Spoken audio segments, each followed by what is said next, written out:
dia, pessoal. Tudo bem? E aí, como é que vocês estão? Hoje é quarta-feira, não é? Acredito que todo mundo está bem descansado, aproveitou aí esse feriado. E nós vamos hoje, na nossa aula de História, ter a apresentação dos trabalhos. Então, os alunos que mandaram seus vídeos com os trabalhos, vão estar explicando as partes que cada um ficou. Pessoal, teve quem ficou com o primeiro período regencial, né? Teve o segundo reinado e tivemos também a parte sobre a abolição, né? A abolição da escravatura. Então, cada um vai prestar atenção àquilo que o seu colega está falando, aquilo que o seu colega vai estar explicando, certo? Quando terminar essa atividade, quando terminar essa aula, aliás, então você vai fazer as atividades. Essa aula, ela tá pegando 3 assuntos. Logo, você tem 3 atividades para fazer. Quais são essas atividades? A atividade que está, anota aí, a atividade que está na página 74, né? 74, 75, 76.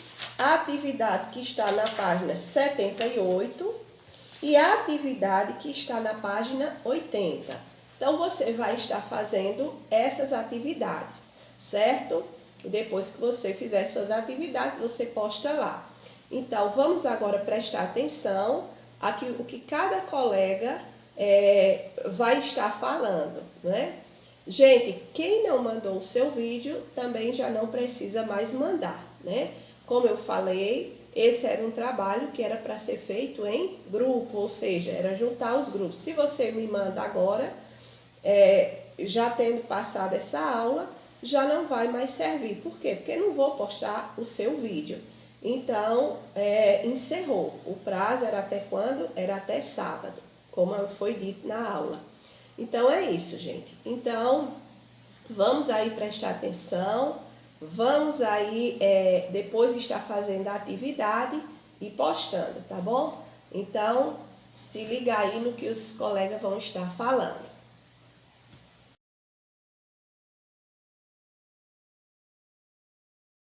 Oi pessoal, tudo bem? Hoje eu vim aqui dar minha aula de História.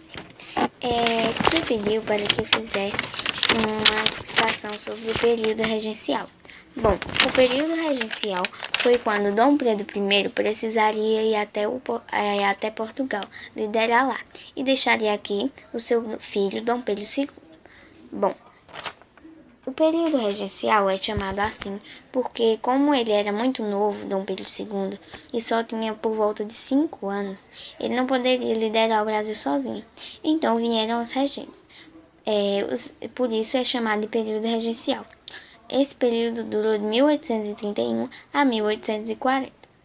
Os primeiros regentes escolhidos pela Assembleia foram Francisco de Lima e Silva, Nicolau Campos Vergueiros e José Joaquim Carneiro de Campos.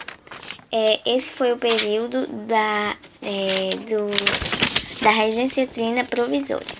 Essa regência não durou muito tempo, ela só durou apenas 3 meses, porque como tinham muitos ataques e algumas pessoas ficaram brigando muito porque acharam que a Assembleia não tinha escolhido as pessoas certas para liderar o Brasil, então eles ficaram muito revoltados. Então, esse período teve que acabar. Então veio o período permanente. A regência trina permanente, que também não foi tão permanente assim. Ela durou de 1831 a 1834. Os 3 regentes escolhidos foram Francisco de Lima e Silva, João Braulio Muniz e José da Costa Carvalho. Esse período também não durou muito, mas porque muitos estados em si, o estado todo, alguns como o Pará, Pernambuco e outros mais, eles se revoltaram porque eles também não queriam esses 3. Então, veio um período que se chamou a Regência Una de Feijó. Esse período foi um período que teve uma coisa que eu achei bem triste, que foi quando as pessoas não podiam votar se elas não tivessem tantas condições. Então as pessoas só podiam votar acima de 100 mil. Se eles tivessem, no mínimo, acima de 100 mil reais, eles poderiam votar. Senão, eles não poderiam votar nas pessoas que eles queriam que liderasse o Brasil. Bom, quem recebeu mais votos foi o padre Antônio Feijó. Ele recebeu 2.826 votos. A regência dele durou de 1835 a 1837. Esse período também não durou muito, ele durou 4 anos. 2 anos ele ficou liderando e depois ele refez os votos e durou mais 2 anos. Então ele ficou 4 anos na liderança. Depois veio outra pessoa para liderar o Brasil. Foi o Pedro de Araújo Lima. Mas aí eu já estaria indo longe demais. Pedro Araújo Lima, quem vai falar é Bianca. A regência Una de Araújo Lima representou a volta dos conservadores ao poder e uma maior centralização do poder público no Império do Brasil. Durou de 1837 até a posse de Dom Pedro II, em 1840. E aconteceram várias revoltas cuja finalidade era dividir o Brasil em várias repúblicas. E são elas: Sabinada, que começou em 1837 e terminou em 1838. O nome dessa revolta ficou com o nome de o criador dela, Francisco Sabino Álvares Vieira. A revolta não foi adiante porque seus membros não conseguiam a adesão do povo e os revoltosos sofreram violenta repressão. Cabanagem começou em 1835 e terminou em 1840. O nome dessa revolta originou-se a partir de como eram seus integrantes, os cabanos. A revolta teve origem na luta entre povos políticos da província, mas logo se transformou num levante de camadas mais pobres da população. Com os confrontos acontecendo no Brasil, a província, mas logo se transformou num levante de camadas mais pobres da população. Com os confrontos acontecendo no Brasil, a situação era muito complicada e as lutas constantes em 1840. O Senado resolveu antecipar a maioridade de Dom Pedro de Alcântara e proclamar o imperador aos 14 anos. Ele foi coroado imperador com o título de Dom Pedro II, governando o Brasil por quase 50 anos até a proclamação da República.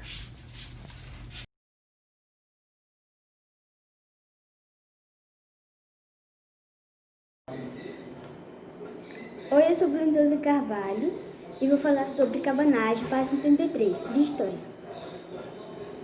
O nome dessa revolta originou-se a partir de como eram conhecidos seus integrantes, os cabanos. Os cabanos eram pessoas que viviam em cabanas ao longo das margens do rio. Essa foi a primeira revolta articulada pelas pessoas, mas sempre da população.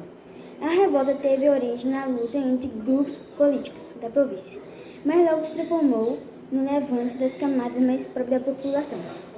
Indígenas mestiços, semi-escravidos, negros e escravidos sertanejos contra a exploração que sofriam por parte de fazendeiros e autoridades. Os revoltosos conseguiram tomar o governo do Pará e só saíram em 1840, quando o regente enviou uma grande força militar que massacrou os revoltosos em toda a província. Essa revolta, apesar de terem acontecido em províncias diferentes, tiveram o mesmo motivo: concentração de terras nas mãos de grandes fazendeiros e escravidão. As péssimas condições de vida em que vivia a grande parte da população pobre do país. descontentamento com os impostos cobrados pelo governo gerencial. Com os confrontos acontecendo no Brasil, a situação era muito complicada e as lutas eram constantes. Em 1840, o senador resolveu antecipar a maioridade de Dom Pedro de Alcântara e proclamado imperador aos 14 anos. Ele foi coroado imperador com o título de Dom Pedro II, governado o Brasil por quase 50 anos até a proclamação da República.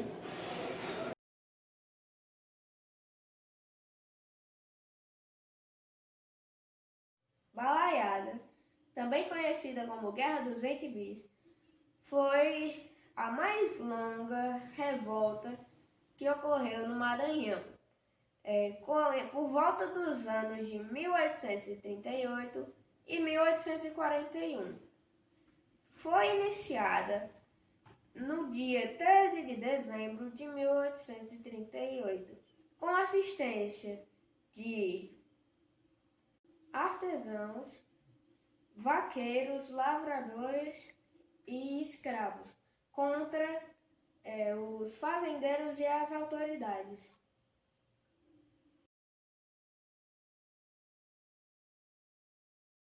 Olá pessoal, hoje eu vim falar sobre a Regência Una de Feijó e vamos lá. Atendendo às medidas previstas no Ato Adicional de 1834, foram feitas eleições de novo governo para que o novo governo chegasse ao poder, superando a concorrência liberal. Diogo Antônio Feijó tornou-se regente com um total de 2.826 votos. O baixo número de eleitores refletia a exclusão política e a falta de representatividade das instituições políticas da época. Mesmo tendo alcançado a maioria dos votos, o governo de Feijó foi obrigado a resistir a diversas manifestações oposicionistas. Até mesmo os liberais moderados, aliados naturais de Feijó, acusavam o governo de tolerante e indeciso.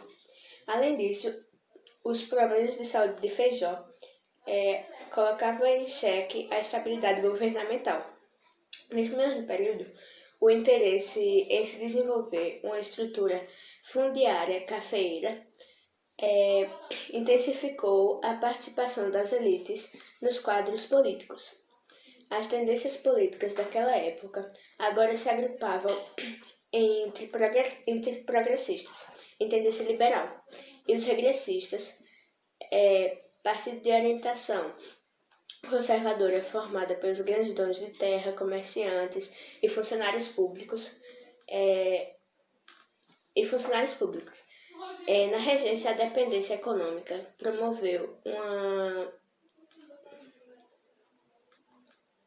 uma constante atração de divisas.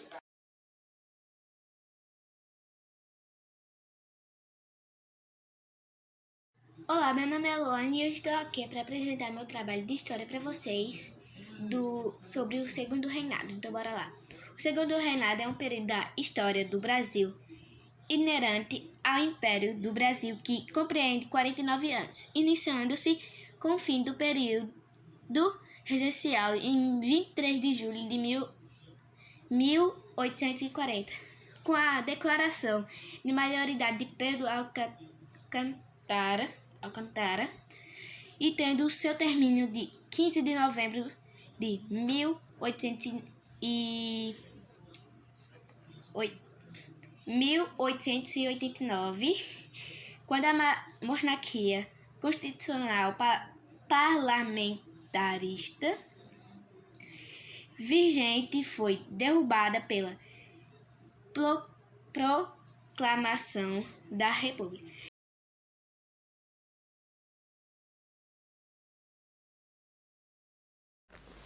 Abolição da escravatura. No início da colonização não havia trabalhadores para realizar os trabalhos braçais mais pesados. Assim, os colonizadores portugueses tentaram utilizar a mão de obra indígena nas lavouras. Porém, os religiosos católicos se pronunciaram contra a escravidão dos indígenas. Então, os portugueses foram buscar a mão de obra na África, para submetê-los ao trabalho escravo. Começou assim a entrada dos escravos no Brasil. Os negros eram trazidos da África e transportados nos porões negreiros, onde, devido aos maus tratos, muitos morriam durante a viagem. Após o desembarque, eles eram comprados por fazendeiros e senhores de engenho, como mercadorias. Eram tratados com violência, não tinham direitos e nem podiam se defender das injustiças que sofriam. Dormiam nas senzalas. O que é senzala? Senzalas são barracões escuros, sem conforto e higiene. Aí, se você se perguntar o que é senzala, se lembre. São barracões escuros, sem conforto e higiene. Continuando. O período da escravidão foi marcado por revoltas e muitas fugas, que deram origem aos quilombos, locais onde os negros fugitivos viviam. O maior quilombo foi o de Palmares. Na segunda metade do século XIX, surgiu o movimento abolicionista que defendia a abolição da escravidão no Brasil. Rui Barbosa, Castro Alves, Joaquim Nabuco, José Patrocínio e Luiz Gama foram os principais abolicionistas. O que é abolicionistas? Abolicionistas são pessoas que lutavam para libertar os escravos. Ou seja, eles faziam de tudo para... né? Com garra e muita perseverança, os abolicionistas conseguiram, pouco a pouco, dar um passo a mais para a libertação dos escravos. Os abolicionistas conseguiram, pouco a pouco, dar um passo a mais para a libertação dos escravos. A Inglaterra também teve sua parcela de contribuição para a libertação dos escravos, não por bondade, mas por interesse próprio. A Inglaterra tinha colônias que produziam açúcar para ser vendido na Europa. Sem escravos no Brasil, a produção de açúcar diminuiria e ganharia concorrência comercial na venda de produtos. Tia Cleona, boa tarde. Hoje eu vim explicar sobre a lei do ventre livre.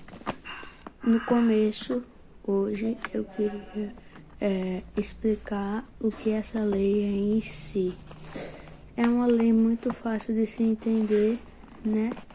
E que é uma lei abolicionista, que é uma palavra que eu nunca nem tinha ouvido falar, mas que quando eu estava pesquisando, eu vi ela. Mas enfim, eu vou explicar. As leis abolicionistas são leis que, bom, pelo nome já é fácil de se saber, são leis de abolição, que é um conjunto de leis que, junto com muitas outras, né, a maioria decretada por a princesa Isabel, assim como essa, foram para abolir de algum jeito os escravos.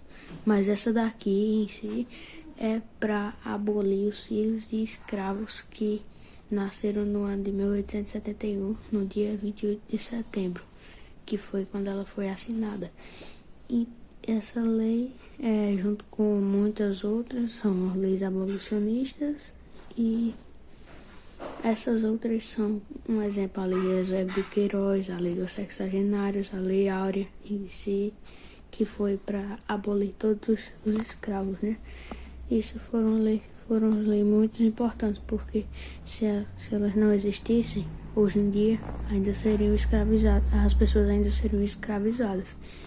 Então, essas leis foram importantíssimas para o futuro do Brasil. Essa lei é a lei de número 2040, e ao ela ser decretada, Portugal, diferente de muitas outras, aceitou pacificamente essa lei e não teve nenhum problema com ela. Houveram sim algumas guerras, mas foram muito poucas, e quando ela foi decretada, né? Essa lei foi escrita por a princesa Isabel, escritora de muitas outras leis, e que foi uma lei muito importante, como eu já disse, pois abolia os filhos de escravos. Isso não é uma coisa muito difícil de se entender, e é só o que eu tenho para falar dessa lei. Na abolição da escravatura. Hoje temos a honra de ouvir falar na Redentora. Dona Isabel, princesa imperial do Brasil, que assinou a Lei Áurea. Foi a partir dessa lei que definitivamente os negros foram libertos. Os negros viviam em estado de escravidão de todas as formas, de trabalho, moradia, sem conforto e higiene. Foram muitos anos de escravidão e dor. Muitos fugiam por serem maltratados e não podiam se defender. Palmares é um exemplo de luta dos negros pela liberdade. Muitos lutaram para vê-los livres, mas no dia 13 de maio de 1888, finalmente conseguiram sua liberdade. Mesmo diante de tanto preconceito, discriminação e lutas, até hoje vemos o quanto foi importante a liberdade e o quanto contribuíram e contribuem para a nossa nação. Olá, tudo bem?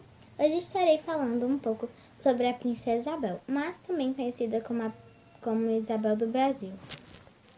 Esta é ela durante seu tempo de reinado aqui no Brasil. Seu nome completo era Isabel Cristina Leopoldina Augusta Micaela Rafaela Gonzaga of Bourbon, Tussils and Bragança. Ela ficou popularmente conhecida na história brasileira por ter assinado a lei que aboliu a escravidão do Brasil, a Lei Áurea. Ela também era filha de Dom Pedro II, imperador do Brasil durante 1840 até 1889. Ela nasceu no dia 29 de julho de 1846 e tinha 75 anos quando faleceu. Sua mãe era Teresa Cristina das Duas Sicílias. Ela governou o Brasil de 9 de janeiro de 1850 até 14 de novembro de 1921. Boa tarde, meu nome é Isabela e hoje vou apresentar meu trabalho. O fim da escravidão ocorreu em 1888 com a assinatura da Lei Áurea pela Princesa Isabel. Com a abolição, os escravos puderam ter liberdade de expressão. Porém, mesmo com a abolição, eles ainda enfrentaram problemas devido que o preconceito, não tendo acesso aos meios de produzir que nem as safras de café. Por isso, o Brasil foi um dos últimos países a abolir a escravidão.